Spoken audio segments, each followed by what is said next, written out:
Yes, reka rero mbifurize kugira igitondo cyiza, mbifurize kugira igitondo cy'umugisha shuti bakunze ba Top Kivu News. Nizere ko mumeze neza cyane aho muri hose. Imana yakomeje kugenda ibarinda nkuko nabivuze, rwose nizere ko yabarinze kabisa, mumeze neza cyane gatanu kuri kagenzi kako. Murabibona rero ko nanjye nzindutse meze neza cyane. Hanyuma rero nkuko nayibasezeranyije, aho abagabo basezeraniye niho baba bagomba guhurira. Ndagarutse muri iki gitondo mbazaniye amakuru menshi kandi meza. Ubu tuvugana amadubu ari kujagajaga neza hitwa Poezero kabisa, ngira ngo amavideo mwagiye muyabona. Abantu mutarayabona rwose muze kunyandikira cyangwa mujye muri comment ya mbere, muraza kubona muri Kia Group, muraza kukanda umite mwisanga muri groupe yacu. Ayo mavideo y'intare za Sarambwe ndetse n'amadubu bari kujagajaga Minembwe rwose, Minembwe ndetse n'ara za Poezero muraza kubibona neza cyane gatanu kuri kagenzi kako. Hanyuma rero ahanini kinzinduye si icyo, iyo ni inkuru nziza ku ntare za Sarambwe ndetse n'ahagurukirizwaga drone hose bamaze kuba bahagera. Niba ushaka kubireba rwose uze kujya muri groupe yacu uraza kubibona. Hagati aho rero ubu tuvugana baba Faransa za FDLR, baba sirikare bangora bose bamaze kuhagera. Abantu batarahagera bose n'abasirikare ba South Africa bo nago baraza. Bitewe n'iki rero ndaje ngusobanurire impamvu nyamukuru y'aba basirikare ba South Africa batarahagera ndetse n'ibikoresho bitari byakagira gute bitari byakagera. Ku munsi w'ejo haje indege nini cyane hano mu gihugu cy'u Burundi, indege yo mu bwoko bwa Boeing, zino nini cyane zitwara imizigo ngo yazizanye ikitwa igikoresho cyinshi ewana, ubufasha bwose n'umusada wose Felix Antoine Tshisekedi Chilombo yari yarasabye barawumuhaye ewana. None ibikoresho byaje bishyikira i Burundi, barashaka kubyambutsa hano Sud Kivu bakajya guhangana n'intare za Sarambwe. Hagati aho kandi andi makuru atugeraho aravuga ko abasirikare b'Abafaransa batangiye kwirara muri za Warikare hose, batangiye kujagajaga intare za Sarambwe. Amakuru avuga ko zishobora kwa zimaze no gukoramo bakeya. Nk'ubu tuvugana Ababirigi nibo batangiye gukina igitsi bitewe n'iby'intare za Sarambwe zatangiye gukorana muri Warikare. Ese intare za Sarambwe zakoze ibiki? Ndaje mbikubwire neza cyane gatanu kuri kagenzi kako. Hanyuma nkuko nari maze kubibabwira, ibitangaza bikomeze gukorwa. Ubu tuvugana amadubu ari kwerekezaho bita kwa Murima, bamaze kuva hehe muri Poezero tayari biro official bamaze kuyifata. Ejo ninge muntu wa mbere wa breaking inkuru mbabwira ko Poezero bayishubije rwose mu buryo bugaragarira buri wese, usibye ko aya mavideo atari yakajya hanze, ariko giye mba afite amakuru y'ubwino mba nahawe n'abatasi n'abantu bari imbere ku mirongo y'urugamba. Abantu bacu cyangwa se abantu banjye bari imbere ku mirongo y'urugamba, ngiye nibo baba bampaye amakuru. Niyo mpamvu mujya mubona ahanini rimwe na rimwe ntakunda gutangaza amakuru, mbanza kuyashaka kubera ko mbafite abayama. Ntago napfa gukora inkuru ngo nuko runaka yayikoze, oya, ngenda banza nkishakira ukuri kwanjye. Niyo mpamvu mubona yuko twebwe dukorana amakuru hamaze gucya kugira ngo tubanze tubone amakuru. Hanyuma rero ndagira ngo muze kwigira hino mbageze ano amakuru y'ingenzi angezeho none ahangaha. Ayo niyo makuru tugiye kubanza kugarukaho, ariko ntibivuze ko tudafite n'andi makuru. Reka duhere rero hano mu mujyi wa Uvira, indani wa ndani hano mu mujyi Uvira, mbanze mbasobanurire ukuntu situation zihagaze. Wazalendo za karariye zavuze ati rwose twebwe ati ibintu byo kudukura muri Uvira ati mubyibagirwe, muradukura tugehe, ati tuzongera kurya, tuzicwa n'inzara, ko twahungiye i Burundi twariye iki? Si amazi n'imikenke gusa n'ubugari, hari ikindi atari ko Uvira turarya gafi, Uvira turarya gaceri, Uvira ewana n'akanyama barakarya, bajya kwiba nk'abanyamurenge bakaza bakotsa. Ati none mwebwe muratuvana hano tujye, turajya amasisise, turajya hehe? Baravuga ati tugomba kuguma muri Uvira, kandi na Monisco niyo yaza turaguma muri Uvira. Bo barahiye. Ni mu gihe kandi Faci Beto cyangwa se Felix Antoine Tshisekedi yari yamaze gusaba abasirikare be bose, ababwira ati muvemo mu mujyi Uvira mu rwego rwo gukunda amahoro no kugaragaza ko M23 hataho itazatuma igomeza kutugaba bitera amahanga ntavuge. Ari bwo buryo bwiza bwa Tshisekedi bwo kwa yagira gute yakuramo M23 mu bino bice byose. Ariko ndakumenyesha ko aba basirikare ba FARDC nabo abavuyemo bakoresheje technology cyangwa se bakoresheje ubundi buryo bw'ibanga budasanzwe mu gisirikare, kubera ko abavuyemo ntago burya abavuyemo ni bake cyane ugereranyije n'abasigaye, kuko basigaye bambaye nk'abasivili. Ayo niyo makuru ubutasi mvana mu mujyi wa Uvira. Ariko nubwo bavuyemo, n'ubundi aba basigaye bakomeje gupfa urusorongo. Ushobora kwibaza ngo abari gupfa nabahe? Abasigaye bose n'abasirikare bakomakomeye bakuyemo amayinifomu barangije baba basivile mu basivile ngo bari gukora ubutasi. None batatu basanze bapfuye bazirikishijwe ibiziriko murabizi? Munyandikire muri commenting ibiziriko niba mubizi, musobanura ukuntu mubizimo. Ibiziriko bino bizirika ihene imigwegwe sinzi niba abantu benshi muyizi, biterwa baywanyu mwaroroye cyangwa n'iki byose wabimenya, ariko mutaroroye ntago wapfa kubimenya. Anga rero ni ikiziriko bakunda kuzirikisha ihene. Ubu rero M23 yo ntago yashatse kuzirika ihene, oya, ahubwo yafashe babasirikare ba FARDC irafatira nigiriza. Ariko badi nta nubwo bivuga ko arabaye M23, bivuga ko ari abantu batazwi. Ariko twebwe mu makuru dukurura n'ubundi ni intare za Sarambwe ziba zabikoze. Wera yo ndi kuvuga ibyabaye burya sinjya ngira isoni cyangwa ngo n'igiminwa. Ibi ni byamaze kugira gute, ni byamaze kuba. Aba basirikare b'abarundi ndetse n'abe FARDC bamaze kwitaba Imana. Ariko mwoka byarame igisirikare cy'u Burundi cyo kirakinagira kibuno mabagoro kivuga ati saho mudukuye birukanka bagera he ku mipaka. Ikibabaje baragira ku mipaka akavuga ngo musubireyo. Murajya hehe? Murajya mwebwe mwarapfuye ngo tumenye ko atashye imirambo. Ati musubireyo. Hari abasubiyeyo rero basubiyeyo ku masaha mugoroba, abatashye bari batashye kare bo banagezeyo, ariko nabo ngo kugira ngo bagarure muri Kongo birasaba kubanza ukabica. Cyangwa ukabicira umuntu wo mu muryango kugira ngo niba atasubiye muri Kongo abasigaye ngo nabo bicwe. Rwose akagenda kubera iryo terabwoba. Ariko umuntu wese wavuye hano muri Kongo, akavuma no mu Rwanda ngakagera mu gihugu cy'u Burundi, ewana re kwemera gahobera igitaka avuga ati kereka ni mu nkatana nacyo nibwo ndasubira muri Kongo.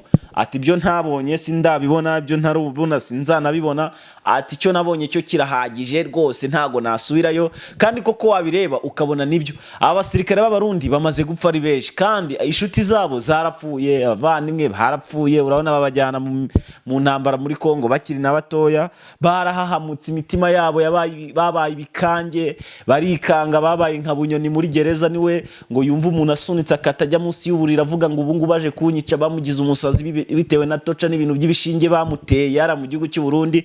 Mana nyagasani, ubutegetsi bwa Neva bugeza hari indimuka, icyo cyo mukimenye. Bugeza hari indimuka, kugeza nubwo umusirikare nawe yarwaye hahamuka bitewe n'ibyo yabonye intare za Sarambwe ziri kumukorera hano muri Kongo. Kandi ibi byose bikaba leta y'u Burundi upfuye imwihakana. Abasirikare batangiye kubatwara ejo bundi aho bamaze gusubira mu byo Uvira. Neva bamaze kumugira inama bamubwiye ati rero jya ufata abasirikare bawe bapfuye n'abakomeretse ubacyure, abavurwe, abapfa bapfe, bashyingurwe mu cyubahiro. Naho ibyo kuvuga ngo barapfuye ubihakanye nkande se no kugira ngo utazabona iby'imiryango yabo bazakubaza ngo buri cyo basubiza. Ati n'ubundi n'abasirikare b'igihugu baba baremewe gupfa nyine, n'ubundi bari kurengera igihugu. Ariko igitangaje, igihugu bari kurengera ndakireba nkakibura, kuko bari kurengera Kongo. Kandi Kongo bari kurwanayo nta bene gihugu. Abo bene gihugu rero ntago wagakwiye kubitambika, kubera ko baba bari gushakisha iki? Amahoro. Cyane noneho nka M23 idashaka no kugaba ibitero ku Burundi. None Neva yakojeje agati mu ntozi, akomeje kugira gute? Akomeje gutera inkunga abarwanye M23 bose aho bava bakagera. Reka nze gato ngaruke ku ba FDLR baraye baje, ndetse n'urugamba aho barutangiriye. Ibyo by'i Burundi tuwe tubivuyeho. Gusa Neva anagira itya yikubita akantu k'agakoni, cyangwa mushaka igikoni mungani wa Neriso mugende mufuture kunda mumubwire rwose ibintu harimo bivemo, rwose nta byamugeza nta naho byageze igihugu. Hanyuma wenda tukiri muri ibyo bice byo muri Kongo, mbere yuko tujya mu bindi bice, reka manze mbabwire ko ahitwa na ahantu bita ngara badiko ndi kuhabura. Ahangaha naho bita Mukengwa. Ahangaha ni mu bice birimo hafi na za Fizi. Ibice birimo za Fizi. Intare za Sarambwe zagize gute? Zakoze akazi gakomeye cyane, ndetse amakuru mfite nkurura nuko bamaze kuhicira abasirikare nanone batari bake kandi abasirikare ba FARDC. Nyuma yuko igisirikare cya FARDC gihungishije ibikoresho giciye mu bwato kigakora impanuka, benshi bakapfira, ngira ngo mwarabibonye ku munsi w'ejo akavideo twarakabahaye muri groupe, bagapfira mu mato akoze impanuka arimo yerekeza muri Karemi, bagapfa imirambo yabo yaratwawe yagiye gushyingurwa. Abarundi bagiye gushyingurwa iwabo, abakongomani bashyingurwa muri Kongo. None ubu tuvugana muri iki gitondo intare za Sarambwe zirongeye zibagejeje ku munsi wabo wa nyuma, zibifurije iruhuko ridashira. Ariko M23 buriya ni n'abana beza, iyo bamaze kwica aba bana basirikare ba FARDC barabwira ngo iruhuko ridashira, abo bashyingura bakabashyingura, batanga imirambo yabo bakayitanga, bakavuga ati rwose Imana yabakundaga ntiyabangaga, mwari abasirikare beza, ni mwihangane. Ngayo nguko none ubu tuvugana M23 tayari mu bice bya za Makobora yamaze kwinjirayo, iri gukora agashya. So ntago byoroshye. Reka rero tujye ku yandi makuru, tugaruke kuri bano basirikare bashyashya baje. Ariko mbere ko tubajyaho, reka manze babwire ko bano basirikare ba Isirayeli bamaze ngo gutoza abasirikare bangana n'1,400. Aba ni abazarendo bashyashya bamaze gutozwa kurasa. Harimo na babandi barasa, ngira ngo abo tubana muri groupe murabazi, munyandikire muri comment umuntu uzi bano basirikare bari gutraininga ba FARDC bano bazarendo, buri imirasire yabo umuntu bazi neza waba warabakurikiye, mumbwire ati rwose bimeze uko, wandike message nini cyane rwose usobanura ukuntu aba basirikare bameze, wenda nabandi baraza kumviraho barebe muri comment. Mbega abasirikare mwoka byaramwe, aba basirikare rwose inzari bamereye nabi rwose, ku buryo kino kurasa arinda kurasa abagabo 4 bamufashe mu mugongo, akarasa abandi babiri bamufatiye imbunda, byaranze. Sinzi ukuntu bazamufata bakamukubita machine gun ngenda genda urase, kereka bashaka kapfa cyangwa bamara nk'ibyababayeho. None ubu tuvugana rero, aba basirikare b'Abanya-Isirayeli bari gutoza kino gisirikare bacitse intege, avuga ati nta kwigisha abadafata kabisa, ati nta kwigisha abadafata, ibintu bibamereye nabi cyane ku rwego rwo hejuru cyane. Ariko kwigisha abantu badafata uzi ukuntu ari ibibazo bikomeye cyane, ni ibibazo bikomeye mwoka byaramwe. Aba basirikare rero b'Abanya-Isirayeli batangiye kuvuga ngo Tshisekedi uduhereza yacu makeya twigendere. Kubera iki? Kubera gukubitwa gukaze cyangwa se gukubitwa gukomeye kw'ibyago bakomeje kugenda bagira gute bahura nabyo. Mu by'ukuri ntago ibintu byoroshye habe na gatoya, kandi bikomeje kugenda bigira gute bifata n'intera. Hanyuma rero nyuma y'ibyo ngibyo nkaho bidahagije, Kinshasa yaragiye irakorakoranya inyarukira mu bihugu byose, iragenda irebayo abasirikare ba Angola bamaze gusesekara mu gihugu cy'u Burundi, dore ko reho babonye hafi bamaze kugira mu gihugu cy'u Burundi tayari official. Mu kanya gato muraza kubumva bamaze gusesekara Uvira, bahita bikubita Karemi na Baraka, bahita bazamukiraho bita Mfizi bakajya guhangana n'intare za Sarambwe. Sinzi niba bari bubishobore, nubwo perezida wa Angola Joao Lourenço yamaze kuvuga ko wewe ikimuraje ishinga ari ukurinda iyo miji yose ya ino miji irimo Karemi, Baraka, Kindu n'indi miji itandukanye, ngo wazayirinda. Ariko mu by'ukuri ramaze kubona yuko kino gikoresha abasirikare b'Abafaransa bohereje hano mu Burundi ndetse na South Africa yohereje, rwose ibi bikoresho nibije kurwana, ntago ari ibije gucunga umutekano, oya nibije mu ntambara, kuko ibikoresho bicunga umutekano n'ibikoresho by'intambara biratandukanye. Erega buriya umuntu acunga umutekano wenda ahantu hari umutekano iyo uri muke, ariko nanone bitamusabye gukoresha ibitwaro bya kirimbuzi. None ko bazanye ibitwaro bikomeye cyane, kandi nyine urumva atari bije guhangana naye mu 23 aba basirikare ba Angola.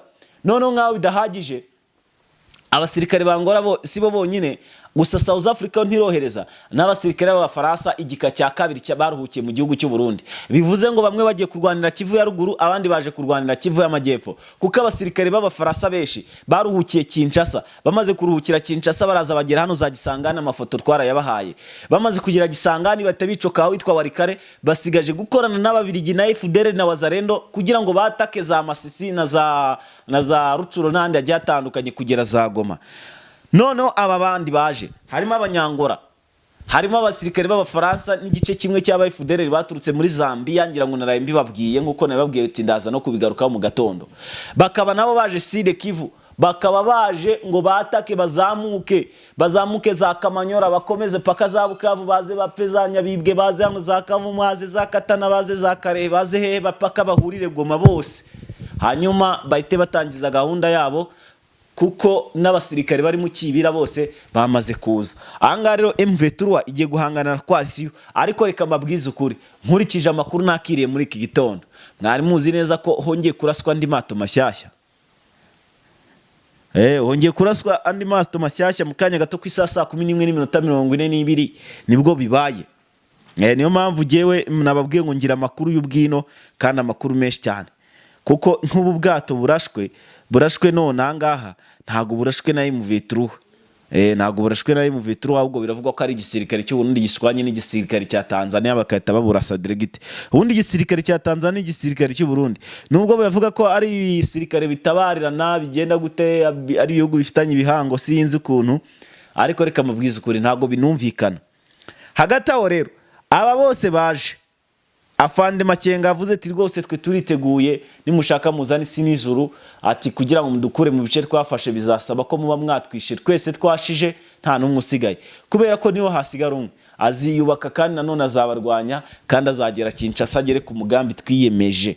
No kuvuga ngo izi nzozi bafite ntago zizarangira uko nguko, ntago zizarangira uko, ntago kuba bashaka kugarura amahoro n'umutekano muri bino bice by'uburasirazuba bwa Kongo bizarangira uko. Niba banashaka gukora balkanization nayo bazayikora kandi neza cyane, bitewe n'iki rero, bitewe nuko uko imisi igenda yicuma ariko bagenda biyubaka, haba mu buryo bwa mikoro, haba mu buryo bwa politique, haba no mu buryo bw'igisirikare, hose bagenda bagira gute biyubaka umunsi ku munsi. Nk'ubu tuvugana nababwiye ko nyine twirwana bafashe Poezero, ibi bikaba byishimo bikomeye cyane, bakaberekezaho bita kwa Murima, bakaba nabo bagiye kugira gute kuhamfata. Hanyuma axe Bibogobogo, axe Rusenda, axe n'ubundi Bwilande, ahangaha hose hari kuberayo urugamba naho rukomeye cyane, ndetse twirwaneho na M23 nabo bari guhanganya bano ba FDL, bano banyagwa bamaze iminsi babazengereza. Ngayo nguko rero uko bihagaze, amakuru muri iki gitondo nuko yifashe. Hanyuma rero reka tugaruke mu Iwarikare, turebere hamwe bano basirikare b'Abafaransa ndetse n'abasirikare ba FDLR icyo baje gukora, ndetse n'umugambi mubisha bafite. Umugambi mubisha rero bafite nkuko nahoze mbigusobanura n'ubundi no kujya gufata Goma. Umugambi mubisha bafite no gukuramo Masisi. Umugambi mubisha bafite no gukuramo Rucuro, Rubaya nandi yagiye atandukanye kugera naho bitaza Minova. Minova sinzi niba muhibuka, Minova na gace kari karahangayikishije intare za Sarambwe, zikari karahangayikishije intare za Sarambwe ku rwego rw'ejuru cyane. Gusa icyiza gihari nuko intare za Sarambwe zabashije kugira gute, zabashije kuhafata ndetse zikajya no gufata Goma. Ariko iyi Minova ndibuka ifatwa, celebration yabayeho ku ntare za Sarambwe, barishimye kuko ubundi yabaho bita Bweramana, abita Bweramana, habaho bita Minova, habaho bita za Nyabibwe, habaho bita za Mubambiro, za Sake, icyo gihe bakuramo utwo duce aho bita za Nyiragongo hano mu kibaya. Nashara ahantu hari hagoye cyane, noneho mu kibaya cya Nyiragongo byari vumbi na jashu kabisa, byari ibintu bikomeye, hafiri abasirikare n'agasirikare kandi benshi batari bakeya. Ariko dushimira intare za Sarambwe ko zabikoze, nibo bajya bakunda kuvuga ngo babiri ngo bagire gute ngo abandi bendereye, sinzi izo ni terime bakunda gukoresha. Hanyuma rero abasirikare ba FDL ndetse n'Abafaransa bagiye gufatanya guhangana na M23, bamaze guhabwa map n'abari muri za Warikare, bavuga ati muzanyura bizagenda bitye, muzataka uku, ati nibirangira muzafata duyi rwa mikono cyangwa mu murase mu buryo bumwe cyangwa ubundi mu murase mu muhabye.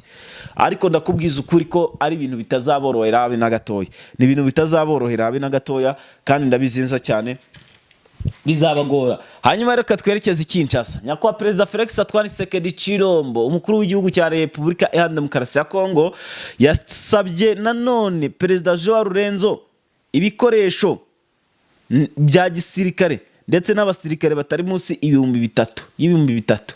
Joao Lorenzo yamubwiye ko yaba mwohereje abantu 500 hagira igikorwa cyangwa byakomera akamwoherereza abandi, kuko abo 500 yohereje ngo n'abasirikare bizewe. Tshisekedi kandi yakomeje nanone asaba igisirikare cya Maroc kuza kumufasha no kumurwanaho, ariko Maroc yamuhakaniye.